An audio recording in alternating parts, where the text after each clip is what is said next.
ആളൊരു കുഞ്ഞൻ ചാപ്റ്ററാണ്, എന്നാലും അതിൽ നിന്ന് വരുന്ന ക്വസ്റ്റ്യൻ നമ്മൾ ചിലപ്പോൾ പെടുത്തി കളയും. നമുക്ക് നോക്കിയാലോ? ക്വസ്റ്റ്യൻ നമ്മുടെ മെക്കാനിക്കൽ പ്രോസസ് ഫ്ലൂയിഡ്സ് അല്ല, സോളിഡ്സ് ആണ് ചാപ്റ്റർ. ആ ചാപ്റ്ററിനകത്ത് ക്വസ്റ്റ്യൻ ആണ് ഇവിടെ കണ്ടുകൊണ്ടിരിക്കുന്നത്. നമ്മളോട് ചോദിച്ചിരിക്കുന്നത് ഈ ഗ്രാഫിൽ നിന്നും ഈ ബോഡിയുടെ യങ്സ് മോഡുലസ് കണ്ടുപിടിക്കുക. കണ്ടുപിടിച്ചാലോ? എടാ മോനെ, സ്ട്രെസ് സ്ട്രെയിൻ ഗ്രാഫ് അല്ലേടാ? സ്ട്രെസ് സ്ട്രെയിൻ ആണെങ്കിൽ ഉറപ്പാണ് സ്ലോപ്പാണ് മോഡുലസ് ഓഫ് ഇലാസ്റ്റിറ്റി എന്ന് പറയുന്നത് അല്ലേ? അപ്പോൾ നമുക്കിതിനകത്തെ മോഡുലസ് ഓഫ് ഇലാസ്റ്റിറ്റി ഒന്ന് കണ്ടുപിടിക്കാം, യങ്സ് മോഡുലസ് കണ്ടുപിടിക്കാം. എന്ത് ചെയ്താൽ മതി? ഈ ഗ്രാഫിനെ സ്ലോപ്പ് എടുത്താൽ മതി.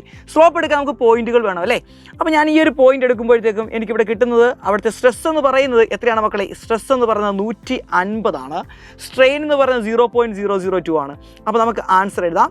സ്ട്രെസ് ബൈ സ്ട്രെയിൻ ആണ് യങ്സ് മോഡുലസ് എന്ന് പറയുന്നത്. സ്ട്രെസ് എന്ന് പറയുന്നത് 150 അല്ലടാ, 150 മാത്രം എഴുതിയിട്ട് കാര്യമില്ല, ഇൻറ്റു 10⁻⁶ ഉണ്ട്, അത് എഴുതണം കേട്ടോ.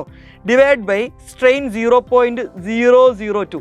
ഇതിൻ്റെ ആൻസർ എന്താണ് കിട്ടുന്നതെന്ന് നിങ്ങൾ എല്ലാവരും ഒന്ന് കമൻറ്റ് ചെയ്താൽ നന്നായിരിക്കും, കാരണം എൻ്റെ കൈ കാൽക്കിട്ടില്ലല്ലോ. ഇനി സ്വാഭാവികമായിട്ട് നമുക്ക് അടുത്ത ക്വസ്റ്റ്യൻ നോക്കാം. അടുത്ത ക്വസ്റ്റ്യൻ പറഞ്ഞിരിക്കുന്നത് ബി ക്വസ്റ്റ്യൻ ആണ്.